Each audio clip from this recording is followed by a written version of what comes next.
Ayon po sa crypto analyst na si Mr. Zoom, ay possible raw na papasok na si XRP sa huling yugto ng kanyang kasalukuyang bullish cycle.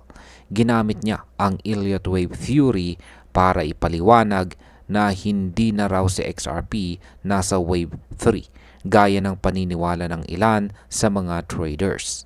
Para kay Mr. Zoom, nakatawid na or nag-cross na si XRP sa Wave 5 na siyang huling bahagi ng 5 wave pattern or 5 wave pattern. Kaya yan po ang siyang ating pag-uusapan sa video na ito. Pero bago po tayo magpatuloy, ay pakibasa na lamang po muna ang disclaimer dito po sa ibaba ng ating screen. Ayan, simulan po natin sa kung ano po ang naging papel ng Wave 3 sa cycle na ito. Sa kanyang pagsusuri ay binigyang diin ni Mr. Zoom na ang Wave 3 ay kadalasang pinakamalakas at pinakamahabang rally sa buong cycle. Noong panahong iyon ay tumaas po si XRP mula sa humigit kumulang 0.50 hanggang $3.39 na nagbigay ng napakalaking 575% gain. Mula rito ay pumasok ang mga bulls at muling bumangon sa XRP ng todo. Ayon po sa chart ni Mr. Zoom ay nagtapos ang Wave 4 sa presyo na $1.60. Ayan, ano naman ang inaasahan sa Wave 5 ayon sa Elliott Wave Theory? Ayan, sa Elliott Wave Theory ay kadalasang nagdadala ang Wave 5 ng malalaking gains. Simula nang maabot ang pinakamababang presyo nito noong April ay umakyat po si XRP sa pinakamataas na level na kanyang naabot sa loob ng maraming taon. Umabot ito sa $3.66 noong kalagitnaan ng July na huling nakita halos 8 taon na ang nakalipas. Ibig sabihin ay nakaranas po si XRP ng 129% rebound mula sa presyo noong April. Kahit bagyang humina ang galaw nito ay naniniwala po si Mr. Zoom na nananatiling buo ang posibilidad ng mas mataas na presyo. Ayan.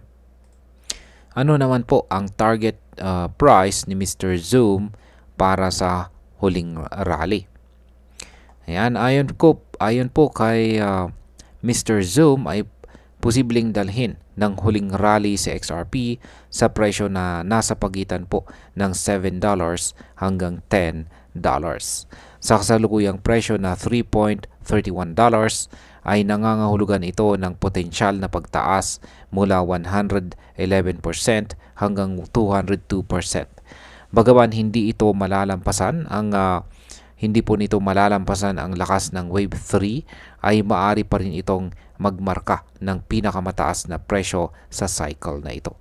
Kapag umabot po sa $7 ang presyo ng XRP ay tataas ang market cap nito sa $415 billion na malapit po sa valuation ng Netflix at saka Mastercard.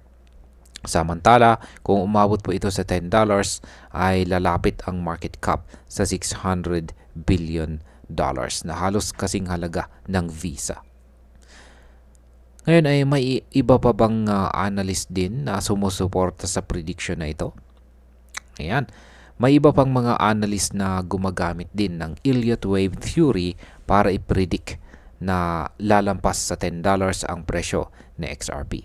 Noong April ay sinabi po ni X-Force Global na si XRP ay handa para sa malaking breakout papuntang $10 or mas mataas pa. Binanggit niya ang pagkumpleto ng WXY corrective pattern at paghahanda para sa mas malawak na bullish cycle. Noong June naman ay sinabi ni EGRAG gamit ang Elliott Wave at saka Fibonacci extensions na posibleng umabot po sa pagitan ng $9 hanggang $10 ang Wave 5 target at maaari pang umabot sa $27 kung magpapatuloy ang momentum. At ayan, kung sakaling totoo ang prediction ni Mr. Zoom at iba pang mga analyst, ay napakalaking oportunidad nito para po sa atin bilang mga Pinoy crypto enthusiast. Ibig sabihin ay may pagkakataon pa para kumita ng malaki kung tama ang timing sa pagbili at pagbenta. Ngunit dapat pa rin na mag-ingat tayo dahil kahit promising po ang Wave 5 ay posible ring magkaroon ng biglang pagbabago sa market na pwedeng magdulot ng malaking pagbaba sa presyo. Ang tamang risk management ay mahalaga lalo na sa mga baguhan na madaling maingganyo sa hype. At ayan, bilang panghuli, para sa akin ay nakakapanabik ang mga prediksyong ito lalo na kung susuportahan ito ng matibay na market momentum at positibong balita. Si XRP ay kilala bilang isa sa mga matatag na project sa crypto space. At kung makukuha po niya ang tiwala ng mas maraming investors, ay posible po niyang maabot ang target prices na binanggit ng mga eksperto. Pero mahalaga pa rin huwag po tayo masyadong umasa sa iisang analysis lamang. Mainam po na magbasa ng iba pang opinyon at tingnan ang galaw ng market sa mas malawak na perspektibo bago gumawa ng desisyon sa pag-i-invest. At ayan, hanggang dito na lamang po tayo sa video na ito mga ka-crypto. Marami pong salamat sa panonood. Ingat po tayo lagi at God bless po sa ating lahat.